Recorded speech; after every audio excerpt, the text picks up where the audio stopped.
so ready for a Trisha baby. Hey everyone, I'm Abbey Sharp. Welcome to Abby's Kitchen.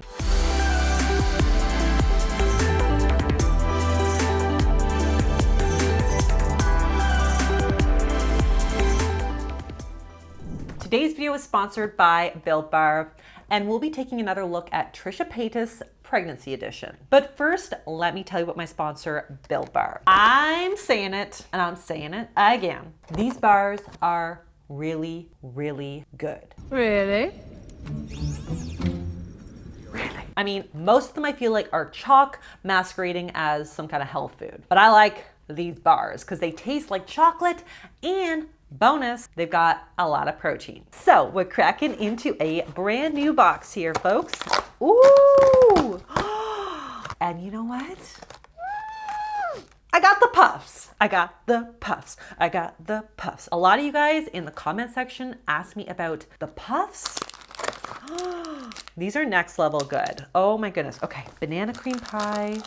What am I gonna do? What am I gonna do? Coconut marshmallow. Where are we gonna? Churro. Oh, churro.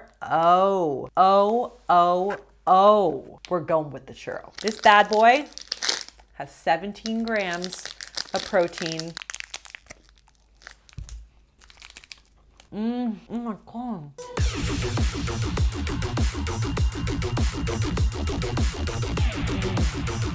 So good. If you like marshmallows, you're going to die when you taste a Built Bar puff.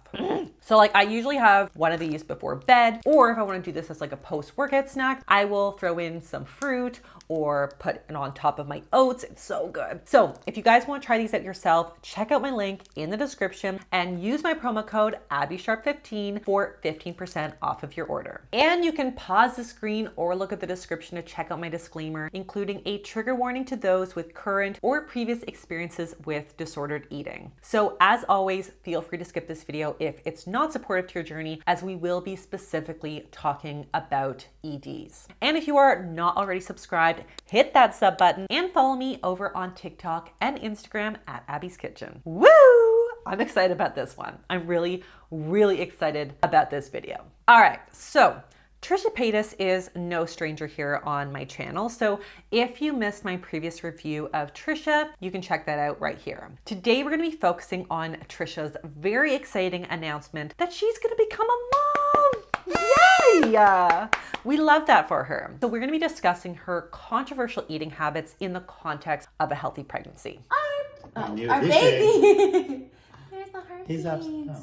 I first and foremost want to congratulate Trisha and her hubby on their incoming bundle of joy, and also wish her all the best on her motherhood journey. With that said, given what we know about Trisha and her relationship with food, I have a few concerns that I want to dive into today and discuss some strategies for carrying out a healthy pregnancy, especially when struggling with disordered eating. But for starters, let's first jump into pregnancy food safety. But I looked it up and like, yeah, you're not supposed to have soft serve, and I've had it a few times. So obviously I got my blood work done today because of the risk of listeria. So I have a whole blog post on potential foods to avoid in pregnancy and the rationale or research for or against them linked below. Now, some foods on the no-no list, like a lot of alcohol or high mercury fish, have actual established risks in substantial quantities. But other foods, like soft serve ice cream, for example, have a more theoretical risk because these foods carry an above average risk for foodborne illness. So basically, pregnancy suppresses the immune system, and obviously an unborn baby's immune system is undeveloped, so they are particularly fragile to any potential infection. So if an old unsanitary soft serve machine has not had its pipes cleaned for a while and is therefore harboring harmful bacteria, and a pregnant woman and a non-pregnant woman were both to have contaminated ice cream, the non-pregnant woman maybe would just suffer a little tummy upset, theoretically, whereas the outcome for the pregnant woman or baby may be more severe. Now, not all soft serve is gonna make you sick, same with sushi or lettuce greens or undercooked eggs. But if you were to get sick, baby can get sick. So if you do want to play it extra safe, I suggest opting for a non-custard based store-bought ice cream instead. As soon as I found out green juices could carry like bacteria, I was like, okay, no, not that anymore. We're only gonna get them from the store. So the safety of a fresh pressed juice will depend on whether or not it's been pasteurized, which basically kills bacteria by exposing the juice to high heat for a short period of time. Unpasteurized juice that hasn't been exposed to this process may carry more bacteria and potentially increase the risk of listeria. So this is why it's really important to look at the label to ensure that what you're buying is pasteurized, and the same goes for things like milk, cheese, or anything that uses raw eggs like mayo or salad dressing. We got some edamame, got some oysters, the okra,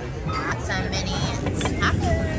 I think I can eat this. This has crab meat. Okay, so the oysters are a bit concerning here, as raw shellfish or really any other type of raw meat or seafood can increase the risk of salmonella or toxoplasma infection. Ain't nobody got time for that. As for the sushi, things like California rolls would be considered a safer option as they don't contain any raw fish, and the crab meat isn't high in mercury compared to other sushi grade fish options like ahi tuna, which are higher in mercury and should be avoided or limited during pregnancy. Now, some of these food restrictions are definitely hard for all pregnant people, but they can be particularly triggering for folks with histories of disordered eating. So I do want to discuss those implications for Trisha as well.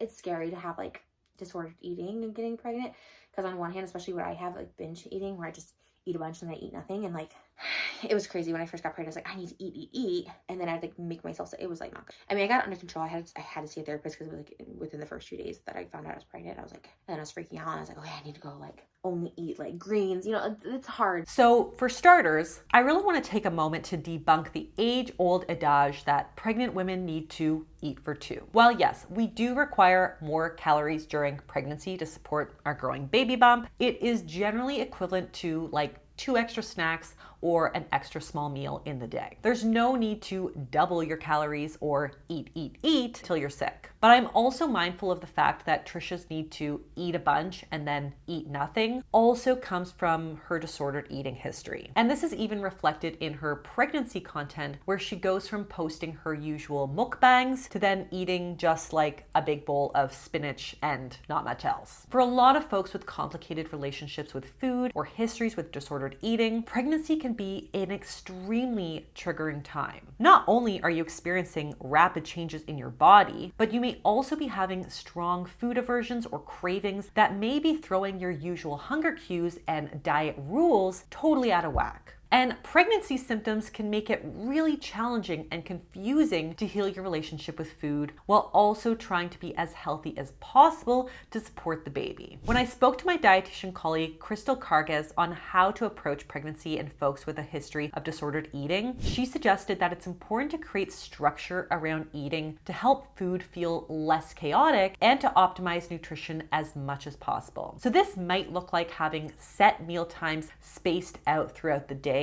with balanced nutrient-dense meals that prioritize the vitamins and minerals that I'm going to discuss in a moment. It would also be highly beneficial to reach out for therapeutic support to provide any guidance on navigating body and weight changes, which Trisha evidently has done. Oh man, I really thought, pregnancy was just eating chips and ice cream. And I'm like, no, you really have to eat like nutritional stuff for the baby's development. I actually had a really swollen, I don't even think I showed them on camera. I think I showed them a little bit, but my hands were so like literally filled up with water, and it was from potato chips because I was eating potato chips, not like alarming, but I was eating like, every day, maybe like, I don't know, 2 servings, like literally not that much. While I appreciate Trisha's efforts to educate herself on food safety during pregnancy and reaching out to a therapist to help her get her disordered eating in check, I also want to point out that the content on her channel is kind of business as usual here, with approximately 4 mukbang uploads within 2 months after announcing her pregnancy. So while any other person who isn't familiar with Trisha's content may look at these videos and like chalk it up to normal pregnancy cravings, given her history of binge eating, I am concerned that if this behavior persists, that it could potentially lead to negative consequences in her pregnancy. This is especially because research shows that pregnant people with binge eating disorders disorder are at an elevated higher risk of gestational weight gain, gestational diabetes, preterm delivery, and higher birth weight than folks that do not have binge eating disorder, while folks with bulimia symptoms are at a greater risk of gestational diabetes and miscarriage. Pregnant folks with EDs are also at an increased risk of perinatal mood and anxiety disorders and are more likely to experience prolonged physical and mental health recovery postpartum.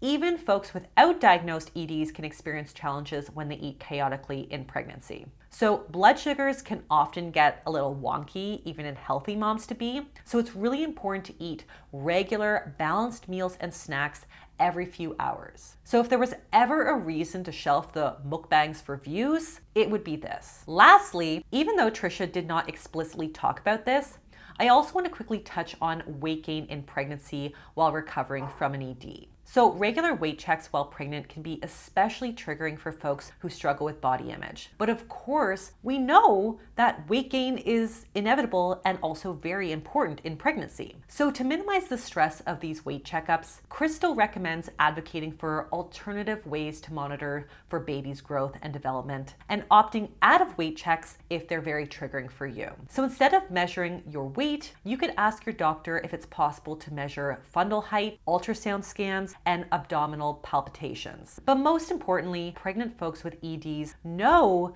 that it is not their fault if they are struggling with ED symptoms while pregnant, and it is never too late to reach out for help. I'm going to be leaving Crystal's contact information and virtual support group down below in the description if you need some additional support. Now to close, I want to remind everyone that pregnancy should actually be a time of abundance, not denial. Of course, we should allow ourselves the foods that we crave, but we also should think about how we can nourish twice as well rather than just eating twice as much. And there are a few key nutrients of concern here. First, of course, is folate from dark leafy vegetables, legumes, nuts, and seeds, which is key to reducing the risk of neural tube defects. And I will say that Trisha seemed to get the folate memo with her incorporation of avocado and greens in her TikTok day of eating here. The second main nutrient of concern is iron. So iron needs in pregnancy almost double to accommodate the increased blood volume, iron storage for baby, and support placenta development. So focusing on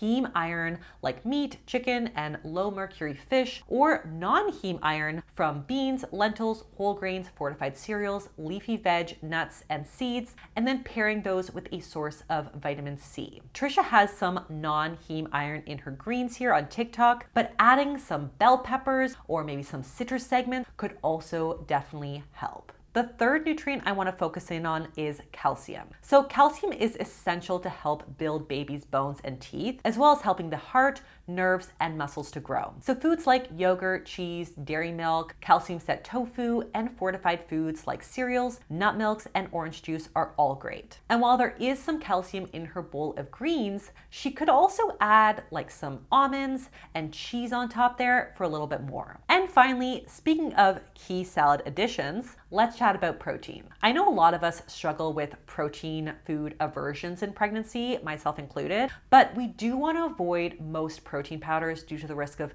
heavy metal contamination. So ideally, we want to focus on whole food sources of protein like tofu, chicken, eggs, or beans, all of which also contribute to iron, and that would also make Trisha's salad a more satiating, complete meal. Obviously, this is not an exhaustive list of the nutrients you need in pregnancy, but these are, in my opinion, the ones that most people need to focus in on. So to recap, my recommendations for this one meal that she shared on TikTok is to make sure we've got a source of iron and protein, maybe some more healthy fats like nuts or seeds, and ideally to serve it with some bread or another carbohydrate like fruits or sweet potatoes to build out a more satisfying meal. And having these balanced meals like this throughout the day will help to stabilize blood sugars and eliminate the chaotic energy around food, which reduces the risk of a binge restrict cycle. And on that note, I wish Trisha all of the best in her motherhood journey. And if you're interested, I can follow and report back on any more insights postpartum.